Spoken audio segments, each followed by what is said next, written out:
नमस्कार, मैं हूं आपके साथ ज्योति और आप देख रहे हैं एसडी न्यूज नेटवर्क पर। आज की बड़ी खबरें फटाफट अंदाज में। जंतर मंतर प्रदर्शन मामला, छात्रों पर नहीं होगा केस। जंतर मंतर प्रदर्शन को लेकर केंद्र सरकार ने सुप्रीम कोर्ट में बड़ा बयान दिया है। सरकार ने साफ कहा कि आंदोलन में शामिल छात्रों के खिलाफ कोई कानूनी कार्रवाई नहीं की जाएगी और इस वादे पर सरकार कायम है। हालांकि प्रदर्शन के दौरान हिंसा, तोड़फोड़ और गंभीर अपराधों में शामिल 2700 से ज्यादा लोगों पर दर्ज एफआईआर वापस नहीं ली जाएगी। सुनवाई के दौरान सुप्रीम कोर्ट ने भी कहा कि प्रदर्शनकारियों पर जरूरत से ज्यादा बल प्रयोग करने वाले सुरक्षा कर्मियों को बचाया नहीं जाना चाहिए। अब इस पूरे मामले पर अगली सुनवाई 18 अगस्त को होगी।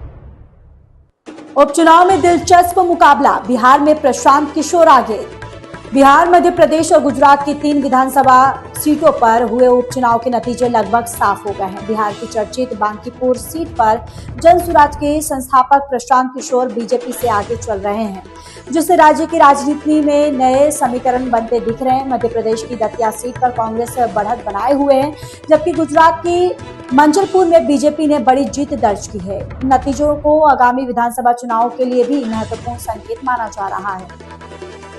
बृजभूषण शरण सिंह यौन शोषण केस में बरी। महिला पहलवानों द्वारा लगाए गए यौन शोषण के आरोपों वाले मामले में दिल्ली की अदालत ने बीजेपी नेता और पूर्व सांसद बृजभूषण शरण सिंह को बरी कर दिया है। फैसले के बाद बृजभूषण ने कहा कि उन्हें न्यायपालिका पर पूरा भरोसा था और सच की जीत हुई है। दूसरी ओर पहलवान विनेश फोगाट और बजरंग पुनिया ने कहा कि वे फैसले से निराश हैं, लेकिन लड़ाई जारी रखेंगे। उन्होंने हाईकोर्ट में इस निर्णय को चुनौती देने की बात कही। ये मामला पिछले कई वर्षों से देश भर में चर्चा का विषय बना हुआ था। नीट पीजी 2026 में बड़े बदलाव, एक शिफ्ट में होगी परीक्षा।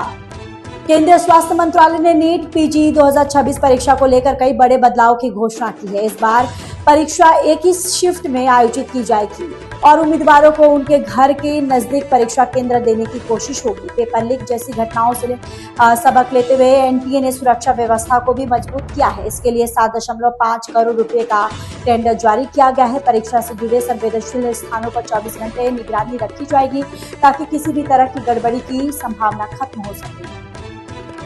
पहले सावन सोमवार पर शिवालयों में उमड़ा आस्था का सैलाब। सावन के पहले सोमवार पर देश भर के शिव मंदिर में श्रद्धालुओं का सैलाब उमड़ पड़ा। हरिद्वार में अब तक करीब 1 करोड़ कांवड़िए पहुंच चुके हैं। उज्जैन के महाकाल मंदिर में 1 लाख से ज्यादा श्रद्धालुओं ने दर्शन किए, जबकि देवघर और काशी विश्वनाथ मंदिर में कई किलोमीटर लंबी कतारें देखने को मिली। प्रशासन ने भीड़ को नियंत्रित करने के लिए विशेष इंतजाम किए। श्रद्धालु भोलेनाथ के जयकारों के साथ जलाभिषेक कर मनोकामनाएं मांग रहे हैं। सावन में अनोखी आस्था, कांवड़ यात्रा में दिखे अलग अलग रंग। सावन के पहले सोमवार पर कांवड़ यात्रा में आस्था के अनोखे दृश्य देखने को मिले। एक महिला कांवड़ यात्रा के दौरान जुड़वा बेटों की मां बनी, जिसकी चर्चा पूरे इलाके में हो रही है। वहीं एक शिव भक्त करीब 2400 किलोमीटर की यात्रा घुटनों के बल पूरी कर रहा है। कानपुर की मेयर भी स्कूटी से मंदिर पहुंचकर पूजा अर्चना करती नजर आई। प्रदेश भर में शिव मंदिरों में भक्तों की भारी भीड़ रही और हर हर महादेव के जयकारों से माहौल भक्तिमय बना रहा। जिंदा पत्नी का पिंडदान कर वीडियो वायरल। फिरोजाबाद में एक हैरान करने वाला मामला सामने आया है, जहां एक व्यक्ति ने अपनी जीवित पत्नी का पिंडदान कर दिया है और उसका वीडियो सोशल मीडिया पर वायरल कर साझा कर दिया है। इतना ही नहीं, उसने पत्नी की तस्वीर के साथ स्वर्गीय लिखकर स्टेटस भी लगा। वीडियो देखने के बाद महिला सीधे थाने पहुंची और पति सहित ससुराल पक्ष पर उत्पीड़न और दहेज प्रताड़ना के आरोप लगाए। पुलिस ने शिकायत दर्ज कर मामले की जांच शुरू कर दी है। ये घटना इलाके में चर्चा का विषय बनी हुई है।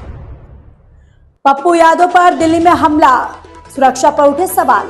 पुनिया सांसद पप्पू यादव पर दिल्ली स्थित उनके आवास पर हमला किए जाने का मामला सामने आया है। प्रेस कॉन्फ्रेंस के दौरान उन पर चप्पल फेंकी गई। आरोप है कि हमलावर बुलंदशहर के बीजेपी नेता थे। पप्पू यादव का दावा है कि आरोपी चाकू लेकर पहुंचे थे और उनकी हत्या की साजिश थी। एक आरोपी को मौके पर पकड़कर पुलिस के हवाले कर दिया गया, जबकि दूसरा फरार हो गया। पुलिस मामले की जांच कर रही है और सुरक्षा व्यवस्था पर भी सवाल उठ रहे हैं। चलती ट्रेन के इंजन में लगी आग, बड़ा हादसा टला। उत्तर प्रदेश के बदायूं में बरेली कासगंज पैसेंजर ट्रेन के इंजन में अचानक आग लगने से अफरा तफरी मच गई। लोको पायलट की सूझबूझ से ट्रेन को तुरंत रोक दिया गया, जिससे बड़ा हादसा टल गया। सूचना मिलते ही फायर ब्रिगेड और रेलवे अधिकारी मौके पर पहुंचे और करीब आधे घंटे की मशक्कत के बाद आग पर काबू पाया गया।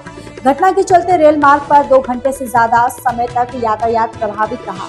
आग लगने के कारणों की जांच की जा रही है। दुनिया के तीसरे सबसे छोटे देश में बदला अपना नाम। प्रशांत महासागर में स्थित दुनिया के तीसरे सबसे छोटे देश नॉर्वे ने अपनी ऐतिहासिक पहचान को वापस अपनाते हुए नाम बदल लिया। अब ये देश आधिकारिक तौर पर रिपब्लिक ऑफ नाउरो कहलाएगा। संयुक्त राष्ट्र ने भी अपने रिकॉर्ड में नया नाम दर्ज कर लिया है। देश की सरकार का कहना है कि नाउरो का उसका मूल और पारंपरिक नाम है, जबकि नॉरू विदेशी प्रभाव के कारण प्रचलित हुआ था। इस फैसले को संस्कृति और विरासत को सम्मान देने की दिशा में बड़ा कदम माना जा रहा है।